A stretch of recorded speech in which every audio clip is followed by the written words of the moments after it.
El locutor Ferran Planes i Albert Malla, tots dos de la cadena 13, van presentar la festa de 5è aniversari de l'emissora a Lleida, on es diuen campiona en audiència.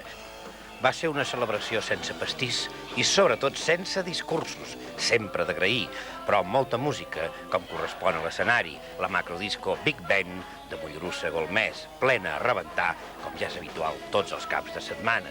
Primer va actuar Ratones, amb una baldufa rossa que es diu Marissa al front. El grup fa un rock bàsicament divertit i s'ha popularitzat amb la de Peguiris i les cançons Más Fiestas i Ritmo Guai. I després Rei Louis, que ara mateix està enrolant-nos a la cresta de l'ona roquera madrilenya. Rei Louis ha pres el nom d'un goril·la que surt a la pel·lícula El llibre de la selva i s'ha popularitzat precisament amb el tema musical d'aquesta pel·lícula. És un grup divertit i fa un swing-a-billy que va agradar molt al públic enrotlladíssim de la sala gran del Big Ben, acostumat a veure les millors atraccions del país. Així, la setmana que ve es presenta aquí amb el nou show l'orquestra Mondragón.